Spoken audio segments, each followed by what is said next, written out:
জীবনতলা আলহুদা মিশনে মহা সাড়ম্বরে উদযাপিত হলো ৭৯তম স্বাধীনতা দিবস। সকাল থেকেই শিক্ষক শিক্ষিকা মণ্ডলীর কঠোর প্রয়াসে এবং ছাত্রছাত্রীদের দক্ষতায় দেশাত্মবোধক গান, নৃত্য পরিবেশন, আবৃত্তি, বক্তৃতা, নাটক মঞ্চে সুদক্ষতায় পরিবেশন করতে দেখা যায় প্রাইমারি এবং আপার প্রাইমারি ছাত্রছাত্রীদের। এই দিনটিকে আরো প্রাণবন্ত করে তুলেছিল আরজি করে নির্মমতা নিয়ে ফুটিয়ে তোলা নাটক, যা দেখলে প্রত্যেকের মনে প্রশ্ন জাগবে নারী স্বাধীনতা ঘিরে।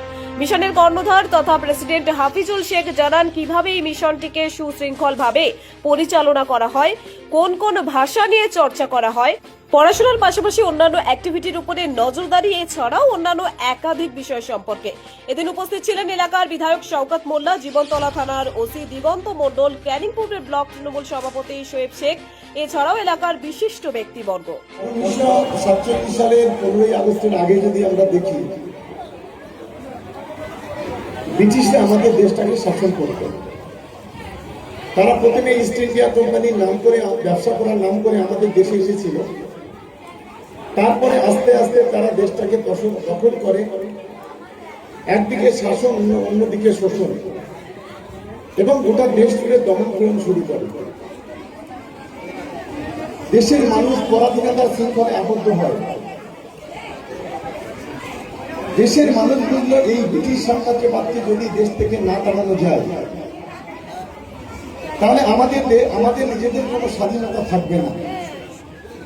তাই তো শুরু হয় ব্রিটিশদের বিরুদ্ধে লড়াই, এবং সেই লড়াইতে আমরা যারা ইতিহাসের পাতা দেখেছি, ইতিহাস দেখেছি, আমাদের দেশের বীর বিপ্লবী যারা ছিল তারা অনেকে শহীদ হয়েছে। তারপরে আমরা অনেক রক্তের বিনিময়ে আমরা 1947 সালের 15ই আগস্ট আমরা ভারতবর্ষ স্বাধীন করতে পেরেছি। আমরা সকলেই জানি যে আমাদের যারা বীর বিপ্লবীরা ছিল, যারা স্বাধীনতা আন্দোলনে লড়াই করেছিল, তাদের চোখে ছিল এক বুক ভরা স্বপ্ন। কারণ তারা চেয়েছিল দেশটা স্বাধীন হবে, দেশের মানুষ দুবেলা দুমুঠো পেট ভরে খেতে পারবে, গায়ে জামা দিতে পারবে, পায়ে চটি দিতে পারবে, কেউ অর্ধাহারে অনাহারে থাকবে না, সকলের শিক্ষার অধিকার, স্বাধীনতার অধিকার, সাম্যের অধিকার, কথা বলার অধিকার, ধর্মের অধিকার থাকবে। এটাই ছিল তাদের স্বপ্ন।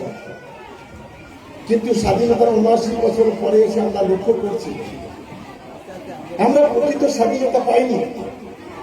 এখনো গোটা দেশ জুড়ে সাম্প্রদায়িক দাঙ্গা।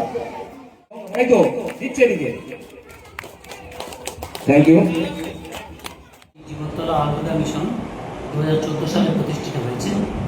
দেখতে দেখতে এই 11 বছর পদার্পণ করল।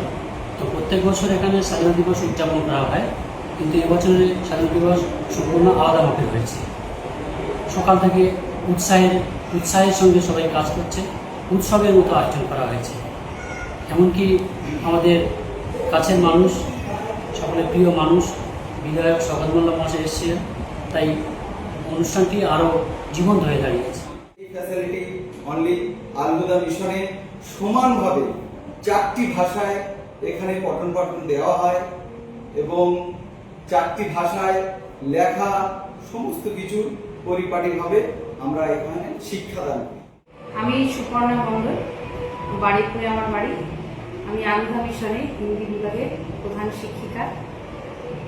এখানে এসে আমার ভীষণ ভালো লাগছে। বাচ্চাদের যে গার্লস এবং বয়েজদের পুরো ডিভাইডেশন যেটা আছে, থাকা, খাওয়া, পড়াশোনা করার, এভরিথিং পুরো আলাদা। আজকালকার জেনারেশনে যেরকম পরিস্থিতি চলছে, সেই একটা মাদের বাবাদের প্রত্যেকেরই একটা টেনশন যে কী হবে। কিন্তু এখানে পরিষেবা দেখে আমার এতই ভালো লাগছে যে বাচ্চাদের যে বয়েজরা গার্লসদের মধ্যে যে জিনিসটা টেনশন থাকে মা বাবারা, সেই টেনশনটা কিন্তু একেবারেই নেই। একেবারে তাদের পরিষেবা ভীষণই ভালো, পড়াশোনাটাও খুব ভালো হচ্ছে। স্বাধীনতা দিবস এখানে আমরা উদযাপন করছি, আর এত বড় একটা ইনফ্রাস্ট্রাকচার, এত বড় একটা প্রোগ্রাম অর্গানাইজ করা এবং সুসজ্জিতভাবে মিশনের সেক্রেটারি মিস্টার হাবিবুর রহমানকে অজস্র ধন্যবাদ। সত্যি ওনার অদম্য প্রয়াস, অদম্য ইচ্ছা না হলে এত বড় একটা বিষয় চালানো সম্ভব হতো না, এবং এত বড় একটা প্রোগ্রাম অর্গানাইজ করাও সম্ভব হতো না।